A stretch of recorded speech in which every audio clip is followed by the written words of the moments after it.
The quote of the day: "You are enough just as you are," by Meghan Markle. So I got Jesse back out in the garage. I just thought I'd give an intro to this next video. I haven't posted much about the Mustang here recently. I've had a lot going on. Got a little bit of downtime right now, so I thought I'd try to get as much work done on this as possible. Son's got his Ranger in here, so you can see the garage is looking kind of full right now. Every time I want to work on the Mustang right now, I got to get the motorcycle out of the way.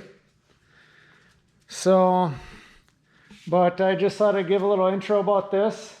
Again, this is my 1991 5-liter LX.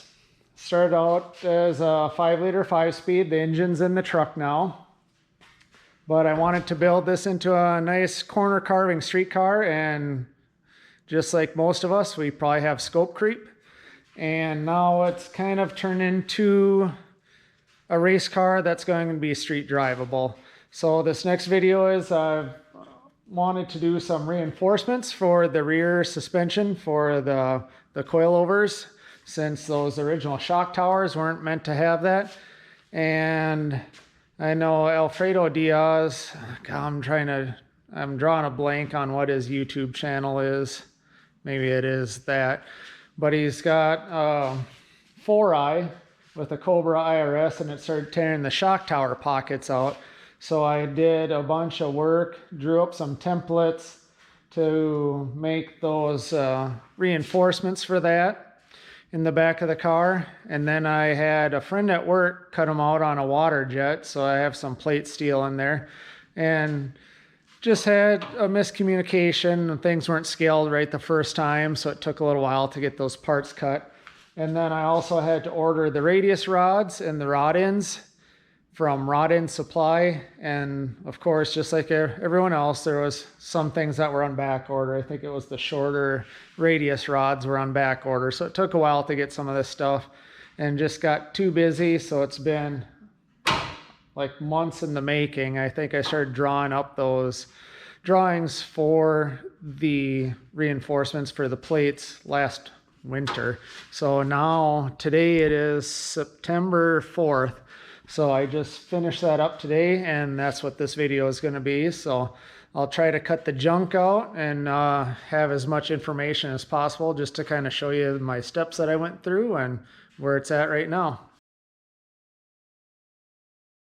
Talked to a guy in our machine shop, drew up some brackets, and I think I was talking about that before and showed that before.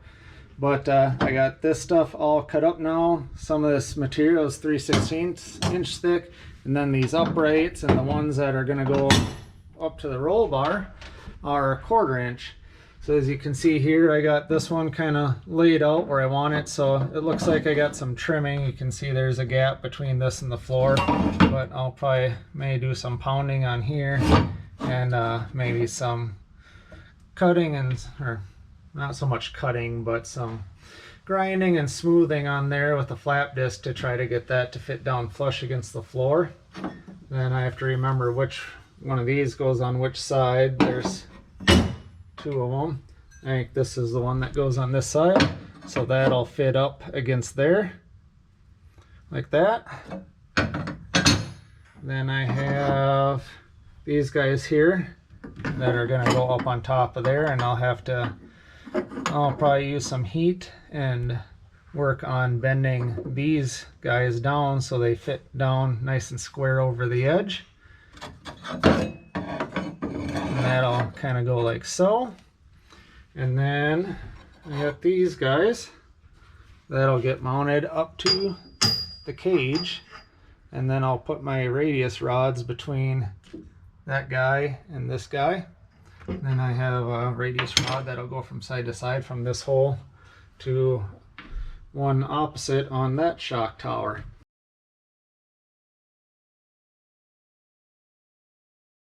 I got all the paint sanded off of here, and I got some weld through primer just shot on here real quick, and then on the bottom side of each of these brackets.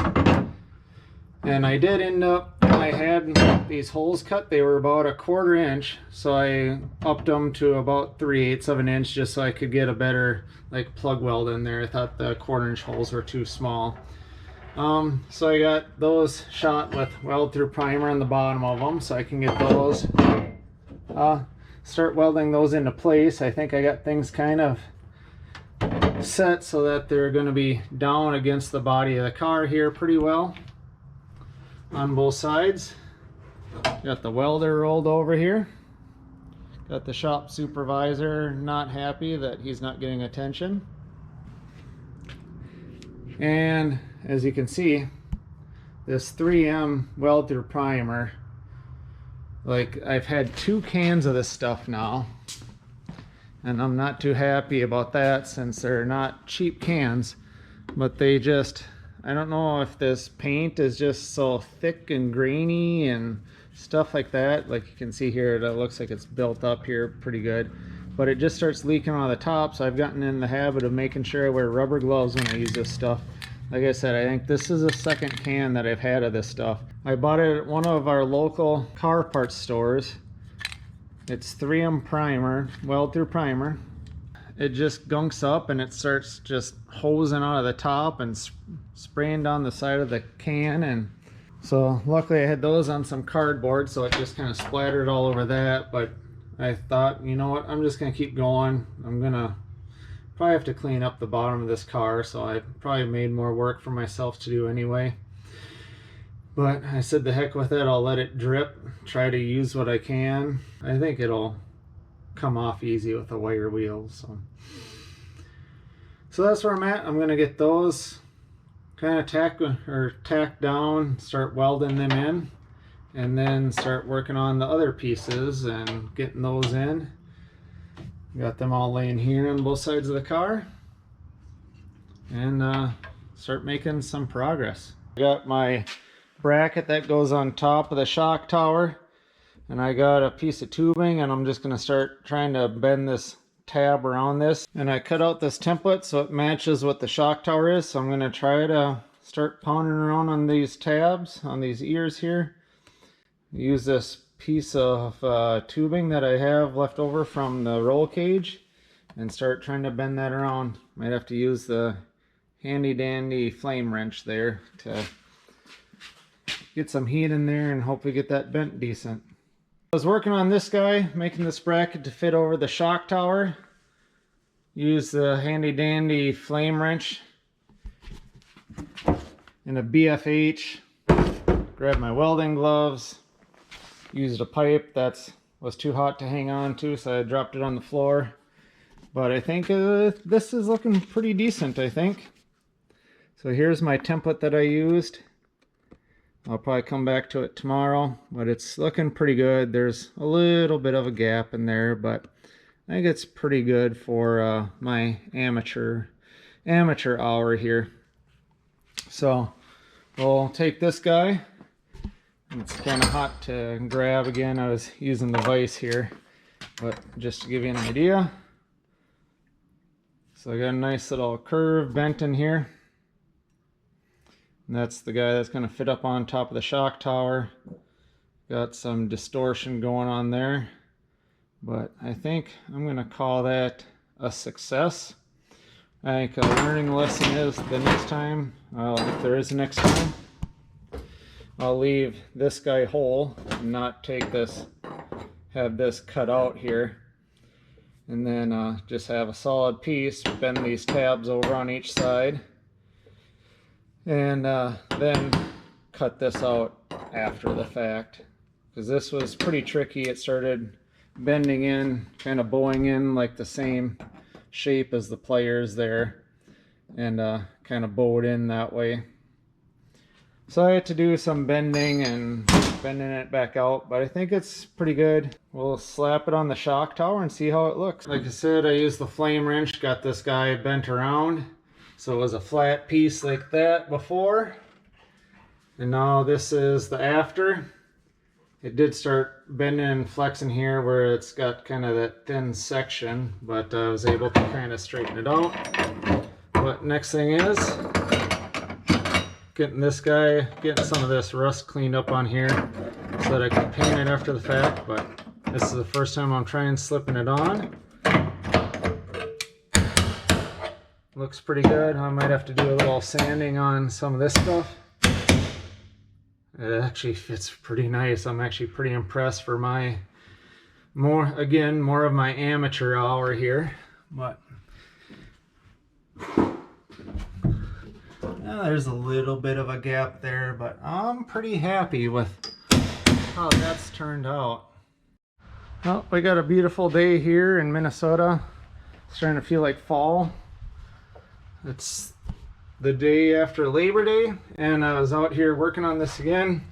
This side's just loosely mounted, this piece is tacked in, and that one's just sitting there. So I got this side just all bent up now. Sprayed some weld-through primer on there. So I got this piece all trimmed up, so it fits in here all nice and snug up against the shock tower. It took my time a little more than I did on that side to get this trimmed up and fit up pretty nice. So you can see it's kind of flush with the top of that shock tower.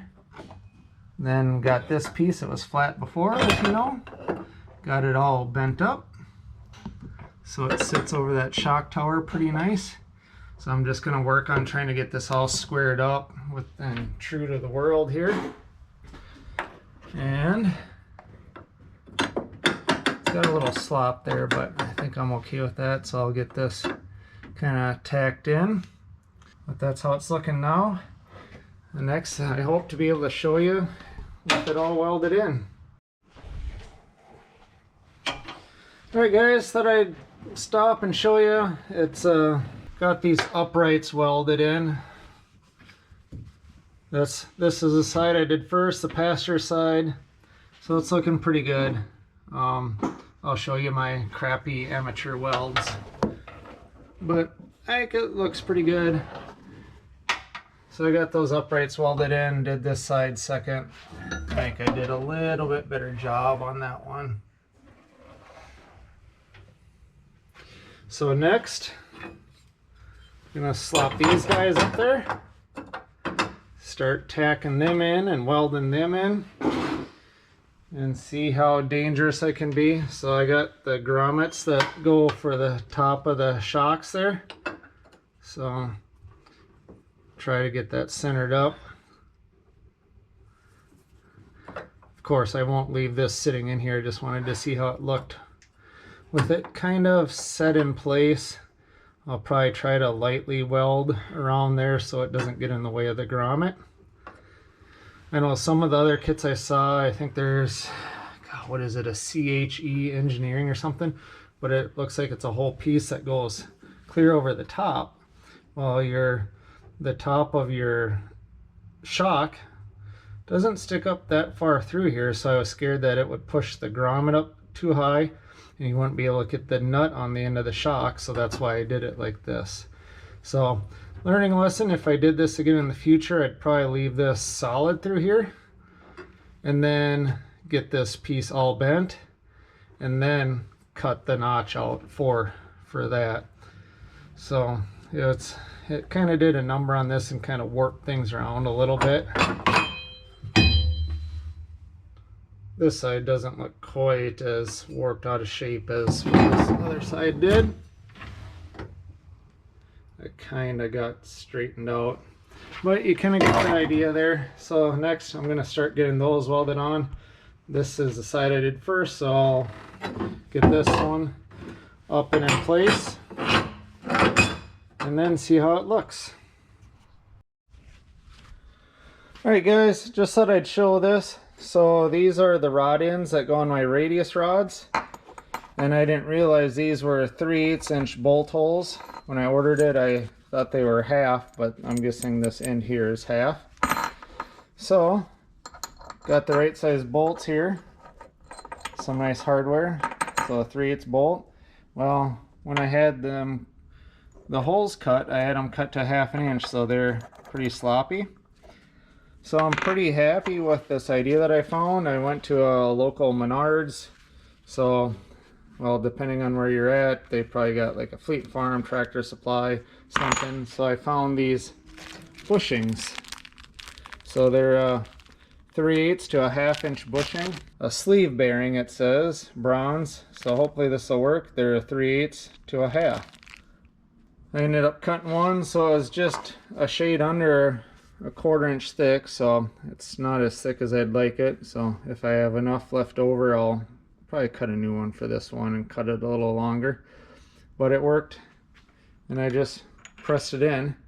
Unfortunately, I got those uprights all welded into the car already, so I'll just have to use like a vice grip pliers or something to squish them, press them in there. But they were just a nice tight fit in here. I did take a little bit of a file and just filed out the inside of the hole just a little bit, but not much, and just pressed it in. So I think that'll work really nice.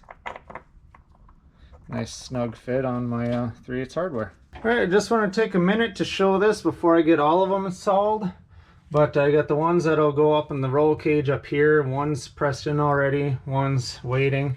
But I got these ones pressed in. This one, actually I cut to about the right length, so it's pretty flush, but I'll probably hit it with a flap disc. This one's a little bit long. As you can see, it protrudes just a little bit. But I figure it's nothing a little flap disc action won't take care of, hopefully. But I just thought I'd show that. There's what the before looks like. There's the after. And my 3/8 inch hardware should fit in there pretty nice and snug. And then I figure too, if this stuff gets wore out in the future, I can press those out and press some new ones in. Right, me and the shop supervisor are back in the garage again. I wish I would have taken some more footage before I got all this in here. I think the last I showed, I got this top plate all welded in. So it's all welded in around here. Everything's all welded together. The uprights welded to the top piece, to the bottom piece, so on and so forth. And I got those extra little bushings in each of the bolt points there. So these bolts are actually pretty snug in there. This is just a plastic sheathing that's just a protective thing that'll come off. But this is the final product. So I'm pretty proud to show this. It's been a long time in the making. It took forever again to get these pieces all cut. Got them all welded in. I feel pretty good about how I got them welded in, so don't judge my welds too much. But that's my amateur work. I'll do some cleaning up, knock off some of this weld slag and everything.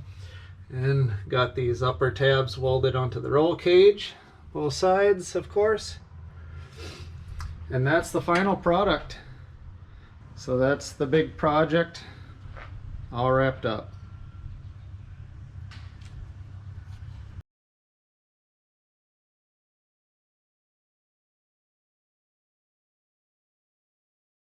Alright, just to document what I had done here, just for future reference, and if anyone else is watching and I didn't say earlier in the videos. So these bottom and top plates here are 3/16 inch steel. This bracket on the cage and this vertical bracket are 1/4 inch steel. I had it all cut on a water jet, and I bent these ears over for the top of the shock towers. I did put weld through primer on anything where it's sandwiched together. I learned after the fact that these only had 3/8 inch bolts, and I had 1/2 inch holes cut for them. So I used a 3/8 to 1/2 inch little bushing and trimmed them down to fit. One thing I thought of too, that maybe if I was going to do this over again, I don't know, if I'd, instead of running a vertical rod here, maybe run a rod up and across or something, or maybe put like a steel tube from side to side here, or run diagonal from the center out. But I don't know, I think I'm pretty happy with that. Leaves a little bit more opening up to the front. We'll see how it looks when it's all painted up. And the other thing I wish I would have thought about before is I should have had either this piece sitting front to back, or have this piece sitting kind of side to side. Because when I went to put this in there, or I should have just got these pieces so they were about the radius rod, so they were 1 inch shorter. because I couldn't shorten this rod up enough, and I had to end up to get them out to weld these tabs in, and I'll have to pull them out again later. Is you have to really wrench on them, and then it would split this fork apart up here. So hopefully that didn't do a ton of damage or anything like that, but that's something I could do again later. Just get a inch shorter radius rod so that you could shorten it up enough to get it out past these tabs easier. So note to self, reminder for the future. But other than that, I'm pretty happy with what I did. I think a lot of my thinking and planning and drawing came out pretty well in the end.